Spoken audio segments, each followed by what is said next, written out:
Good afternoon, everyone. Thanks for being here. I want to make some brief remarks about the situation, an update on the situation in Venezuela, and an update on U.S. Activity related to Venezuela.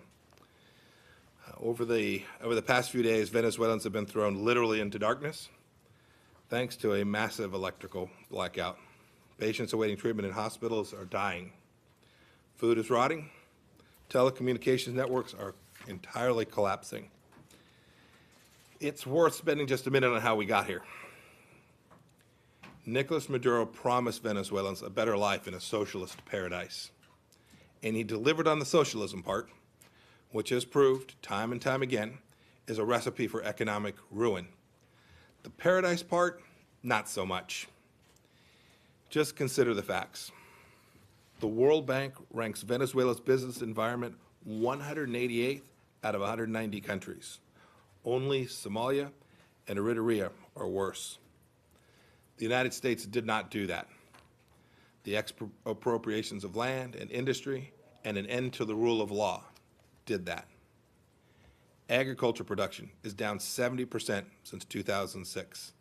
Manufacturing down by 75%. Oil production down by half since Maduro took power in 2013. The United States didn't do all that. Maduro did that. 1 month of food today for an average Venezuelan costs a family more than 100 times the monthly minimum wage. Nearly 70% of Venezuelan hospitals lack basic medicines. More than 90% of Venezuelans live below the poverty line. All of this brought to you by the socialism of Maduro. But this story is not complete without acknowledging the central role Cuba and Russia have played and continue to play in undermining the democratic dreams of the Venezuelan people and their welfare. First, Cuba. No nation has done more to sustain the death and daily misery of ordinary Venezuelans, including Venezuela's military and their families, than the communists in Havana. Cuba is the true imperialist power in Venezuela. The Cuban government of Miguel Diaz-Canel provides political cover for Maduro and his henchmen so that they may stay in power. It's Cuba that has offered Maduro its unwavering solidarity. It's Cuba that calls Venezuela's true government, led by interim President Juan Guaido, which 54 of the world's democratic nations recognize as a legitimate government. The Cubans call this a puppet government of the United States. Yet it's Cuba that's trained Venezuelan secret police in torture tactics, domestic spying techniques, and mechanisms of repression that Cuban authorities have wielded against their own people for decades. Members of the Cuban military and intelligence services are deeply entrenched in the Venezuelan state. Cuban security forces have displaced Venezuelan security forces in a clear violation of Venezuelan sovereignty. I even hear that Maduro has no Venezuelans around him. Many of his personal security and closest advisors are acting not at the direction of the Venezuelan people, and frankly, perhaps not even at the direction of Maduro, but rather at the direction of the Cuban regime. They provide physical protection and other critical material and political support to Maduro and to those around him. So when there's no electricity, thank the marvels of modern Cuban-led engineering. When there's no water, thank the excellent hydrologists from Cuba. When there's no food, thank the Cuban communist overlords. Why is Cuba asserting so much influence in Venezuela? What's in it for them? Follow the ideology, follow the corrupt elites, and perhaps most importantly, follow the money. Cuba's communist revolutionaries share a natural affinity with Maduro's socialists. They both disdain private property rights, the rule of law, and free and fair elections. The very same economic theories that have decimated the Cuban economy since 1959 have now turned Venezuela's economy, one of the richest in Latin America, into a case of decline that economists study with amazement and horror. Both of these countries routinely violate the basic human rights of their peoples. The two nations also share a feature, a deeply corrupt ruling class. Maduro learned from the Castros that the best way to stay in power is to buy enough generals to protect you and make sure that the only way to be rich, or even to avoid poverty, is to feed off the regime and stay in its good graces. Lastly, there's an economic relationship between Cuba and Venezuela as well. The Maduro regime sends up to 50,000 barrels of oil to Cuba per day, and Cuba needs this cheap Venezuelan energy to prop up its tottering socialist economy, while Maduro needs Cuban expertise in repression to keep his grip on power. That's a match made in hell. Russia, too, has created this crisis. It, too, for its own reasons, is thwarting the Venezuelan people's legitimate democratic hopes and their dreams. Moscow, like Havana, continues to provide political cover to Maduro regime while pressuring countries to disregard the democratic legitimacy of the interim president Guaido. It's Russia that vetoed the UN-sponsored resolution on Venezuela in the Security Council on February 28th. This UN Security Council resolution called for unhindered access and delivery of assistance to all those in need and supported the restoration of democracy and the rule of law in Venezuela. It's Russia that chose, rather than supporting this noble goal, it instead put forward its own resolution that served no purpose other than to bolster the illegitimate Maduro regime. Fortunately, the international community sharply rebuked Russia for this critical circus. Russia scrounged only 4 votes from the 15-member UN Security Council. Russia claimed at the UN that humanitarian aid deliveries were merely an attempted illegal border crossing for the delivery of unknown cargo. The world knows what was really going on that day. Russia has also used its state-sponsored disinformation organs like Russia Today and Sputnik to divert attention from the humanitarian disaster of the Maduro regime. Russia has spent an enormous amount of money in Venezuela to support close ties with the regime. Russian loans and investments in Venezuela total more than $17 billion. Russian companies continue, to this day, to try to help the Maduro regime turn the country's gold reserves into cash, further squandering the assets of the Venezuelan people, assets they will need to rebuild their future. Russia's state-owned oil company, Rosneft, continues to purchase crude oil cargoes from PDVSA, Venezuela's state-owned oil company, in defiance of U.S. sanctions. And Rosneft's CEO, Igor Sechin, continues to throw a lifeline to the regime. Recently, Sechin ordered Rosneft to sell even more oil to the Maduro regime.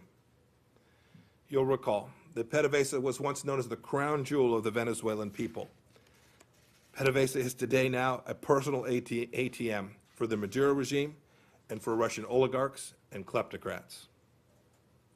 And Russia, too, has provided the Chavez and Maduro regimes with large quantities of arms, including 5,000 portable air defense systems and other forms of lethal assistance.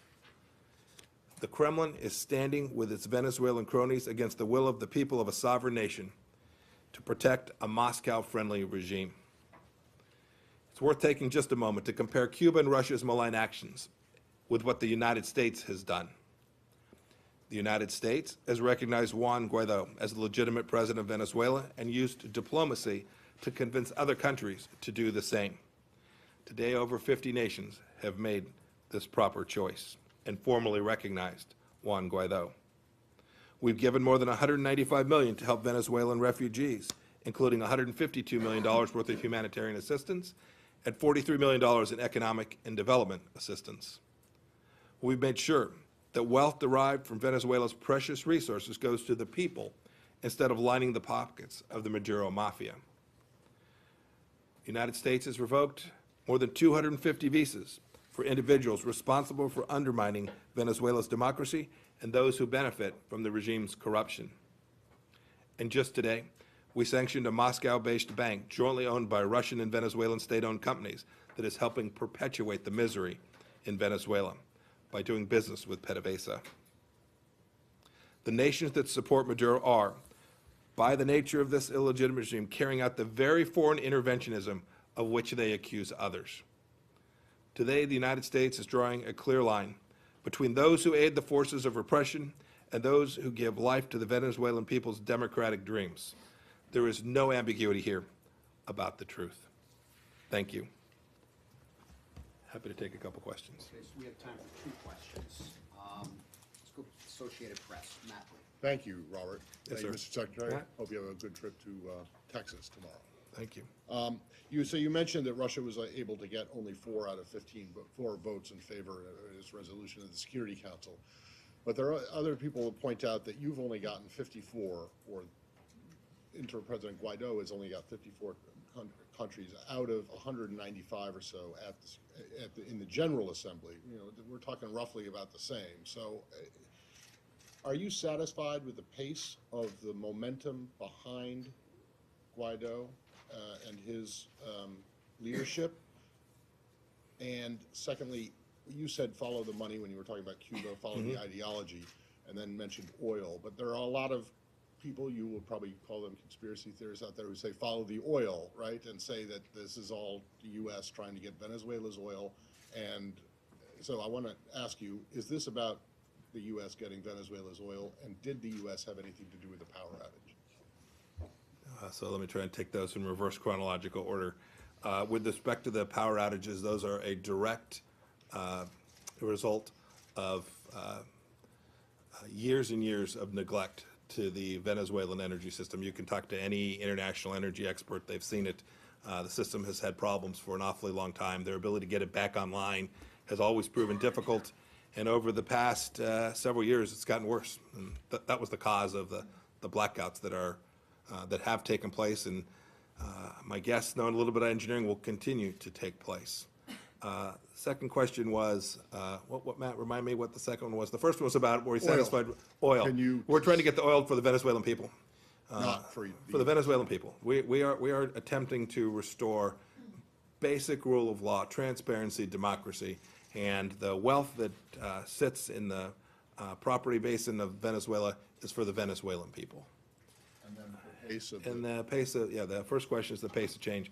We always wish things could go faster, but I'm very confident that the tide is moving in the direction of the Venezuelan people, and will continue to do so. It doesn't take, Matt, it doesn't take much for you to see what's really going on there. The circle is tightening. The humanitarian crisis is increasing by the hour. I talked with our senior person on the ground there in Venezuela last night at 7 o'clock or 8 o'clock last night. You can see the increasing pain and suffering that the Venezuelan people are suffering from. It is democracy and the rule of law and the interim President Juan Guaido that offer the best opportunity for the Venezuelan people to turn the tide and regain the greatness of Venezuela. And the OAS, the Lima Group, with the United States in support, aim to help them achieve that. Thank you. New York Times, David Sanger. Your support of Juan Guaido was early, and I'm wondering if you could talk to us a little bit about what you've been doing since that time. First of all, are you providing him with any personal protection? I know that Mr. Bolton issued a warning when Guaido went back into Venezuela about his personal safety. We're wondering if you're doing for him what the United States did in past years in Afghanistan and elsewhere where the U.S. was central to providing their protection. I'm wondering if you're doing any other steps that could be viewed as ways of consolidating his power. I think your question, I'm not going to talk about particular actions that we may or may not be taking with respect to the security situation for the leadership in Venezuela, just like I don't talk about the security situation for any leader around the world. We certainly talked about it in the Afghan case. Well, we're not going to in this State Department. Maybe other administrations chose to do that. We're not going to do that. As for actions we've taken to support Juan Guaido, I think we've been very transparent about the activities we're taking. We're supporting every country who's willing to get on the team and help us get to the right place. The American people have been enormously generous. If you looked at our budget, we've asked for up to $500 million to help Venezuela in the year ahead if we get to the right place where that kind of level of resources need, a very significant level of American resources. We're beginning to build out a coalition that will provide its resources as well, because it won't be an America alone proposition to restore the economy of the Venezuelan nation. And then we've done our best to help Juan Guaido's build his team out as well, by our team on the ground providing the same kind of services that we provide in every country to help other governments be successful. And we'll continue to do that as long as our team is there inside of Venezuela. Wrap it up there, Mr. Secretary. I'll take one more. Thank you. Leslie Reuters. Thanks. Hello, Mr. Secretary. Hi, how are you? A couple of questions. The one is, which other countries in the world are hiding Venezuelan assets? Number two, you met with the Indian Foreign Secretary today. Did he agree to stop buying oil from Maduro's government? They said they were going to, they've told us that they were going to talk to you about this very issue. So what exactly are you asking of them, and have they agreed? Yeah, so we're asking the same thing of India as we are of every country. Do not be the economic lifeline for the Maduro regime. So we talked about today. I certainly won't characterize the conversations or private conversations, but I'm very confident in the same way that India has been incredibly supportive of our efforts on Iran. I'm confident that they too understand the real threat to the Venezuelan people. And so we had a good conversation around that. And in terms of which other countries are hiding assets, I assure you that those countries will know. But I'm not going to share that with you today, because if I mention them here today, goodness knows how many of them will end up inside of Russia. We do not want assets that are around the world taken and transferred to Russia, where they'll be hidden in the very way that I described in my opening remarks today. We have a handful of countries that are providing aid and comfort to the Maduro regime at enormous expense to the people of Venezuela. And we want to make sure that the resources that the Venezuelan people are going to need after Maduro leaves, we want to make sure those resources are available for the Venezuelan people and not shipped off to Cuba or to Russia or to Iran. Great. Thanks, everybody. Thank you, everybody.